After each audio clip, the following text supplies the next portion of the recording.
Welcome students. Module 1 engineering ഗ്രാഫിക്സിലെ problems ആണ് നമ്മൾ ഡിസ്കസ് ചെയ്തുകൊണ്ടിരുന്നത്. മിഡ് പോയിന്റ് പ്രോബ്ലം ആയിരുന്നു കഴിഞ്ഞ വീഡിയോയിൽ. മിഡ് പോയിന്റിന് വേറൊരു പ്രോബ്ലം ആണ് നമ്മൾ ഈ വീഡിയോയിൽ ഡിസ്കസ് ചെയ്യുന്നത്. ഓക്കെ, ക്വസ്റ്റ്യൻ നോക്കാം. Draw the projections of A line A B 90 mm long, its midpoint M being 50 mm above HP and 40 mm in front of VP. The end A is 20 mm above HP and 10 mm in front of VP. Show the traces and the inclinations of the line with HP and VP. Okay, ഇതാണ് question. First തന്നെ given ഡാറ്റസ് ഒക്കെ എഴുതാം. Total true length വന്നിട്ടുണ്ട് 90 mm, അതായത് A ബിയുടെ length 90 mm ആണ്. Mid പോയിന്റിന്റെ specification ഉണ്ട് 50 mm above HP and 40 mm in front of VP. Then end A 20 mm above HP and 10 mm in front of VP. Okay, 5 parameters ഉണ്ട്. നമുക്ക് നേരെ ക്വസ്റ്റ്യനിലേക്ക് പോവാം. ഓക്കെ, ഫസ്റ്റ് ഇത് എക്സൽ വരയ്ക്കാം. ഇപ്പോഴും നമ്മൾ മിഡ് പോയിന്റ് പ്രോബ്ലത്തിൽ ആദ്യം മിഡ് പോയിന്റ് തന്നെ ആയിരിക്കും ലൊക്കേറ്റ് ചെയ്യാം. ഏകദേശം സെൻട്രൽ ഒരു പോർഷനിൽ നമുക്ക് മിഡ് പോയിന്റ് ലൊക്കേറ്റ് ചെയ്യാം. മിഡ് പോയിന്റ് ലൊക്കേറ്റ് ചെയ്യാൻ വേണ്ടി mid point 50 mm above HP ആണ്, 40 mm in front of VP ആണ്. അതായത് മുകളിലേക്ക് 50 mm എടുക്കുക, മിഡ് പോയിന്റ് ഫ്രണ്ട് വ്യൂ, താഴേക്ക് 40 mm എടുക്കുക. Mid point top view, mid point front view M dash and M locate ചെയ്തു. ദെൻ നമുക്ക് തന്നിട്ടുള്ളത് എ എന്നുള്ള പോയിന്റ് 20 mm above HP ആണ്, 10 mm in front of VP ആണ്. ഓക്കെ, അപ്പോൾ എ ഡാഷിന്റെ സ്മോൾ എയുടെ ലോക്കസ് മാർക്ക് ചെയ്യാം. 20 mm above HP എന്ന് പറയുമ്പോൾ അതിന്റെ ഫ്രണ്ട് വ്യൂ എന്ന് പറഞ്ഞാൽ 20 mm above HP ആയിരിക്കും. 10 mm in front of VP, top വ്യൂന്റെ ലോക്കസ്. രണ്ട് ലോക്കസ് നമുക്ക് മാർക്ക് ചെയ്തിടാം. ഫ്രണ്ട് വ്യൂന്റെ ലോക്കസ്, ടോപ്പ് വ്യൂവിന്റെ ലോക്കസ്. ഓക്കെ, രണ്ട് ലോക്കസ് മാർക്ക് ചെയ്തിട്ട് നമുക്ക് ഇനി അറിയാവുന്നത് 90 mm ആണ് ട്രൂ ലെങ്ത് എന്നുള്ളത്. ട്രൂ ലെങ്ത് ലൈൻ എന്ന് പറഞ്ഞാൽ A dash B1 dash line ആണ്. ഈ കേസിൽ അത് M dash B1 dash line ആയിരിക്കും ട്രൂ ലെങ്ത്.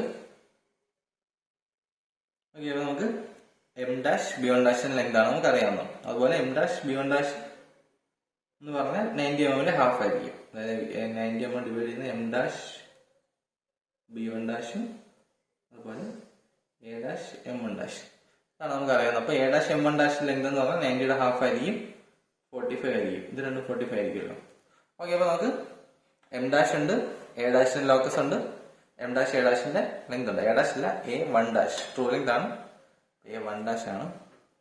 ഓക്കെ, അപ്പം 90യുടെ ഹാഫ് എടുക്കുക, 45 mm. ഓക്കെ, 45 mm എടുത്ത് ഈ ലോക്കസിൽ മാർക്ക് ചെയ്യാം, ഇപ്പുറത്തേക്ക് മാർക്ക് ചെയ്യാം. കാരണം നമുക്ക് ഫ്രണ്ട് ഫുൾ ലൊക്കേറ്റ് ചെയ്യണമെങ്കിൽ B1 ഡാഷും വേണം ട്രൂ ലെങ്ത് കിട്ടാൻ വേണ്ടി. ഓക്കെ, അവിടെ രണ്ടും മാർക്ക് ചെയ്തു. ദെൻ താഴത്തെ എന്ന് പറഞ്ഞാൽ 10 mm in front of VP. അവിടെ ട്രൂ ലെങ്ത് വരുന്നത് MB2 ആണ്. ഇവിടെ ആണെങ്കിൽ MB2 വരും, അതുപോലെ M8 വരും. M8 ആയാലും MB2 ആയാലും ഈ സെയിം 45 തന്നെ ആയിരിക്കും, കാരണം ട്രൂ ലെങ്ത് ആണല്ലോ. ഓക്കെ, അപ്പോൾ ഇവിടെ 45 കിട്ടി, ഇവിടെ 45ന്റെ ലോക്കസ് മാർക്ക് ചെയ്താൽ എന്നിട്ട് നമുക്ക് ലൈൻ ചെയ്യാൻ ചെയ്യാം.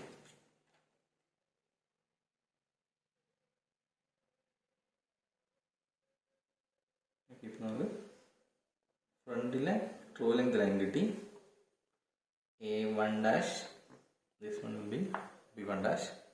അതുപോലെ ടോപ്പ് വ്യൂയിലെ ട്രൂ ലെങ്ത് ലൈൻ ലൊക്കേറ്റ് ചെയ്യാം.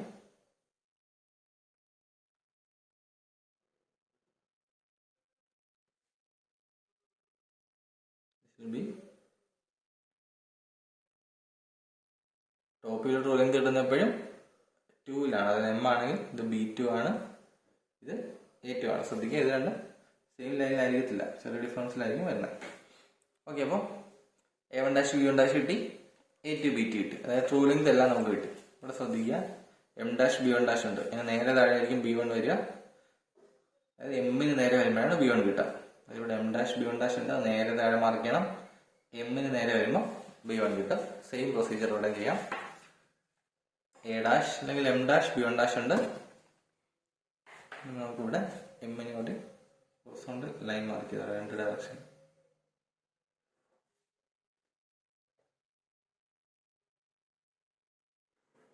ഇവിടെ മാർക്ക് ചെയ്തു. ദെൻ B1 ഡാഷ് നേരെ താഴെ എമ്മിന് ഹൊറിസോണ്ടലി കൊണ്ടുവരുമ്പോഴാണ് B1 കിട്ടുന്നത്. ഓക്കെ, അപ്പം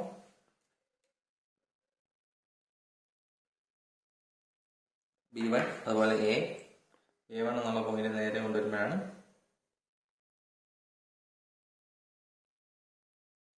പാരലൈൻസ് കറക്റ്റായിട്ട് വരയ്ക്കണം. സെറ്റ് സ്കെയിൽ ഉപയോഗിച്ച് തന്നെ വരയ്ക്കണം, എനിക്ക് ചിലപ്പോൾ തെറ്റാൻ സാധ്യതയുണ്ട്. ഓക്കെ, A1 MB1 കിട്ടി. അതുപോലെ A2 ഉണ്ട്. A2 ഉണ്ടെങ്കിൽ A2 ഡാഷ് കിട്ടാൻ വേണ്ടി എന്താ ചെയ്യേണ്ടത്? അതായത് ഇവിടെ നമുക്കുള്ളത് B2 ആണ്. B2 ഉണ്ടെങ്കിൽ B2 ഡാഷ് കിട്ടാൻ വേണ്ടി നേരെ A ഡാഷിന് പാരലാക്കുക. അപ്പോൾ ഇവിടെ M ഡാഷിന് നേരെ കൊണ്ടുവരണം. B2നെ നേരെ മുകളിലേക്ക് കൊണ്ടുവന്ന്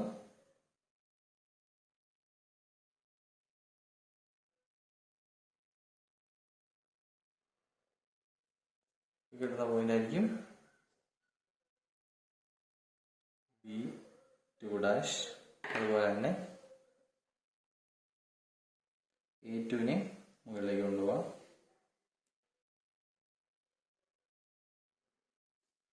കിട്ടുന്ന പോയിന്റ് ആയിരിക്കും A2 ഡാഷ്. ഓക്കെ, അപ്പോൾ B2 ഡാഷ് കിട്ടി കഴിഞ്ഞാൽ നമുക്ക് ചെയ്യാവുന്നത് A ഡാഷ് B2 ഡാഷ്. ഇവിടെ ആണെങ്കിൽ M ഡാഷ് B2 ഡാഷ് എടുത്ത് നേരെ മുകളിലേക്ക് വരയ്ക്കുമ്പോഴാണ് B ഡാഷ് കിട്ടുക. ഓക്കെ, ഇവിടെ നമുക്ക് ആ ലോക്കസ് മാർക്ക് ചെയ്തിട്ട് നേരെ മുകളിലേക്ക് ആർക്ക് കട്ട് ചെയ്താൽ മതി. ഒരു സൈഡിൽ ചെയ്യുന്ന സ്റ്റെപ്പുകളെല്ലാം അപ്പുറത്തെ സൈഡിൽ ചെയ്യണമെന്നേ ഉള്ളൂ, അല്ലാതെ വേറെ ഡിഫറൻസ് ഒന്നുമില്ല. ലൈൻ റൊട്ടേഷൻ്റെ സാധാ പ്രോബ്ലം തന്നെയാണ്, പക്ഷേ രണ്ട് സൈഡിലും ലൈൻ റൊട്ടേറ്റ് ചെയ്യണം മാത്രം. ഓക്കെ, അപ്പോൾ നമുക്ക് A2ൻ്റെ അവിടെയും A1 ഡാഷിൻ്റെ അവിടെ ലോക്കസ് ഓൾറെഡി ഉണ്ട്. ഓക്കെ, അപ്പോൾ നമുക്ക് ചെയ്യേണ്ടത് M ഡാഷ് B2 ഡാഷ് കോമ്പസിൽ എടുക്കുക.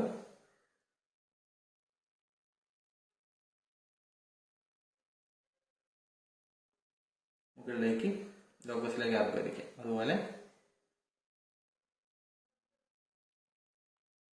ഇതിലെന്തും തീരുമാനിക്കാൻ വരിക. അതെടുക്കുക, താഴേക്ക് ആർക്ക് വരയ്ക്കാം. കാരണം ഇതിൻ്റെ ലോക്കസ് എന്ന് പറഞ്ഞാൽ ഈ ഡയറക്ഷനിലാണല്ലോ. ഓക്കെ, അപ്പം രണ്ട് ലോക്കസ് കിട്ടി. ഇതാണ് പോയിന്റ് B ഡാഷും ഫൈനൽ പോയിന്റ് A ഡാഷും കിട്ടി. A dash B dash join ചെയ്യാം. ഓക്കെ, വരച്ച പാരൻ്റെ അടുത്ത് എല്ലാം കറക്റ്റ് ആണെങ്കിൽ ഇത് രണ്ടും സെയിം ലൈനിൽ കൂടെ ആയിരിക്കും പാസ് ചെയ്ത് പോവുക. അത് M നമ്മളിവിടെ വരച്ചപ്പോൾ ചെറുതായിട്ട് ചരിഞ്ഞു പോയി. ഓക്കെ, കറക്റ്റാണ് വരയ്ക്കുന്നതെങ്കിൽ ഇത് രണ്ടും M ഡാഷിൽ കൂടെ തന്നെ പാസ് ചെയ്ത് പോകും. ഓക്കെ, അതുപോലെ തന്നെ ഇപ്പോൾ A ഡാഷ് B ഡാഷ് കിട്ടി.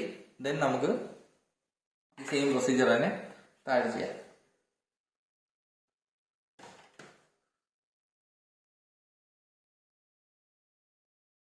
ഈ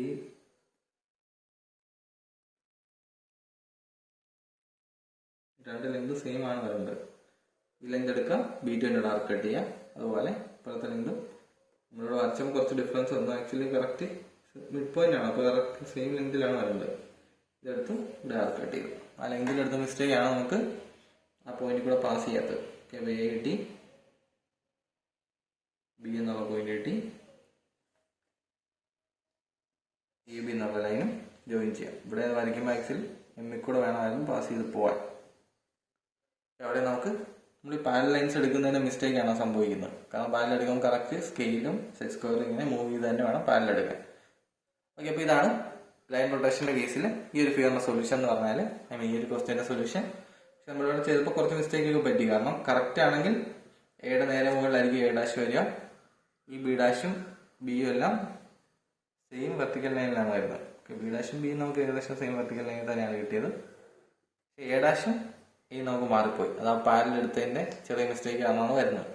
ഇത് പകുതി ചെയ്തിട്ട് നമ്മൾ എഴുതിയാലും മതി, പക്ഷെ നമ്മൾ ഫുൾ ക്രെഡിറ്റ് കിട്ടണമെങ്കിൽ ഇങ്ങനെ എഴുതുന്നതാണ് നല്ലത്. നമ്മളിവിടെ ഓക്കെ, നമ്മൾ ട്രേസ് ലൊക്കേറ്റ് ചെയ്യാനാണ് നോക്കുന്നത്. അതായത് നമുക്ക് ചെറിയ ഡിഫറൻസ് വരാം, ട്രേസ് നമുക്ക് ലൊക്കേറ്റ് ചെയ്യാൻ നോക്കാം. ആ ഒരു പ്രൊസീജിയർ കറക്റ്റ് മനസ്സിലാക്കാമല്ലോ. ഓക്കെ, ട്രേസ് ലൊക്കേറ്റ് ചെയ്യാൻ വേണ്ടി ആദ്യം ഫ്രണ്ട് വ്യൂ എക്സ്റ്റെൻഡ് ചെയ്യണം. ഇവിടെ ഓൾറെഡി ഞാൻ എക്സ്റ്റെൻഡ് ചെയ്തു. ഫ്രണ്ട് വ്യൂ എക്സ്റ്റെൻഡ് ചെയ്യുക, XYനെ മീറ്റ് ചെയ്യുന്ന പോയിന്റ്, അതായത് ഈ ഒരു പോയിന്റിൽ സ്മോൾ H ഡാഷ് എന്ന് മാർക്ക് ചെയ്യുക. ദെൻ അവിടെ ഒരു പെർപെൻഡിക്കുലർ വരച്ചു. പെർപെൻഡിക്കുലർ തന്നെ നമ്മൾ വരച്ചപ്പോൾ ചെരിഞ്ഞു പോയി, അങ്ങനെ ആവാൻ പാടില്ല. ഓക്കെ, പെർപെൻഡിക്കുലർ വരച്ചു. ആ പെർപെൻഡിക്കുലറിൽ ടോപ്പ് വ്യൂ മീറ്റ് ചെയ്യുന്ന പോയിന്റ്, അത് ടോപ്പ് വ്യൂ ഇവിടെ AB ആണ് ടോപ്പ് വ്യൂ. ആ ടോപ്പ് വ്യൂ പെർപെൻഡിക്കുലറിൽ മീറ്റ് ചെയ്യുന്ന പോയിന്റാണ് HT, അതായത് ഈ ഒരു പോയിന്റ് ആണ് എൻ്റെ ഹൊറിസോണ്ടൽ ട്രേസ്. അതുപോലെ വെർട്ടിക്കൽ ട്രേസ് ഇടാൻ വേണ്ടി ടോപ്പ് വ്യൂ എക്സ്റ്റെൻഡ് ചെയ്യണം. ടോപ്പ് വ്യൂ XYനെ മീറ്റ് ചെയ്യുന്ന point HT, top X Y ലൈനെ മീറ്റ് ചെയ്യുന്ന പോയിന്റ് നമ്മൾ സ്മോൾ വി എന്ന് മാർക്ക് ചെയ്യാം. ഈ ഒരു പോയിന്റ് സ്മോൾ വിയിൽ നമുക്ക് പെർപെൻഡിക്കുലർ വരയ്ക്കണം. സ്മോൾ വിയിൽ ഒരു പെർപെൻഡിക്കുലർ വരയ്ക്കാം.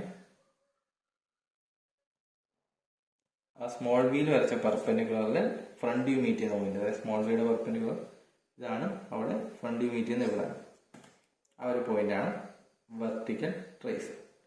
ഓക്കെ, ഇതാണ് ഈ ക്വസ്റ്റ്യന്റെ സൊല്യൂഷൻ എന്ന് പറഞ്ഞാൽ രണ്ട് ട്രേസ് ലൊക്കേറ്റ് ചെയ്യുന്നതും പിന്നെ തീറ്റ ഫൈ മെഷർ ചെയ്യുന്നതാണ്. എന്തായാലും നമ്മളിവിടെ മെഷർ ചെയ്യുന്നില്ല, കാരണം ഡിഫറൻസ് കാണാൻ സാധ്യതയുണ്ട്. തീറ്റ ഫൈ ഏതാന്ന് പറയാം. തീറ്റ എന്ന് പറഞ്ഞാൽ M dash B one dash, ഈ ആംഗിളാണ് തീറ്റ. ഇതുപോലെ ഫൈ എന്ന് പറഞ്ഞാൽ എം ബി ടു, ഈ ആംഗിളാണ് ഫൈ. ബിയുടെ സൈഡിൽ ചിലപ്പോൾ നമുക്ക് മെഷർ ചെയ്താൽ കറക്റ്റ് വാല്യൂ കിട്ടാൻ സാധ്യതയുണ്ട്. എയിലോട്ട് വന്നപ്പോഴാണ് നമ്മൾ ലെങ്ത് എടുത്തപ്പോൾ ഡിഫറൻസ് വന്നത്. കാരണം ബി കറക്റ്റ് ആണ്, ബി ഡാഷും ബി സെയിം ലൈനിൽ തന്നെയാണ് വന്നത്, വലിയ ഡിഫറൻസ് വരില്ല. ഓക്കെ, തീറ്റ ഫൈ മെഷർ ചെയ്യാൻ എഴുതുക. ട്രൂ ലെങ്ത് തന്നിട്ടുണ്ട്. പിന്നെ നമുക്ക് വേണ്ടത് രണ്ട് ട്രേസിന് ലൊക്കേറ്റ് ചെയ്യും. രണ്ട് ട്രേസിന് ഡിസ്റ്റൻസ് വേണം മെഷർ ചെയ്ത് എഴുതാം. എക്സ് വൈ ലൈൻ തൊട്ട് ബി ടി വരെ ഡിസ്റ്റൻസ് മെഷർ ചെയ്ത് എഴുതാം. അതുപോലെ എക്സ് വൈ ലൈൻ തൊട്ട് എച്ച് ടി വരെ ഡിസ്റ്റൻസും മെഷർ ചെയ്ത് എഴുതാം. ഓക്കെ, നെക്സ്റ്റ് വീഡിയോയിൽ മിഡ് പോയിന്റിനെ പ്രോബ്ലംസ് ഉണ്ടെങ്കിൽ മിഡ് പോയിന്റിൽ ഒരു പ്രോബ്ലം അല്ലെ രണ്ട് പ്രോബ്ലം നമ്മൾ ഡിസ്കസ് ചെയ്യാം. അത് കഴിഞ്ഞ് നമുക്ക് മിഡ് പോയിന്റ് വിട്ടിട്ട് ട്രേസസ് ഗിവൺ ആയിട്ടുള്ള ഒരു പ്രോബ്ലംസ് നോക്കാം. ട്രേസസ് ഗിവൺ ആയിട്ടുള്ള പ്രോബ്ലം എന്ന് പറഞ്ഞാൽ നമ്മൾ ട്രേസസ് ഗിവൺ ആയിട്ടുള്ളത് പ്ലെയിൻ റൊട്ടേഷൻ മെത്തേഡ് വഴി ഓൾറെഡി ചാനലിൽ സോൾവ് ചെയ്തിട്ടുണ്ട്. അത് തന്നെ നമുക്ക് ലൈൻ റൊട്ടേഷൻ മെത്തേഡ് വഴി സോൾവ് ചെയ്യാൻ നോക്കാം. ഓക്കെ, അപ്പം നെക്സ്റ്റ് വീഡിയോയിൽ നമുക്ക് ആ കാര്യങ്ങളൊക്കെ ഡിസ്കസ് ചെയ്യാം. Thank you.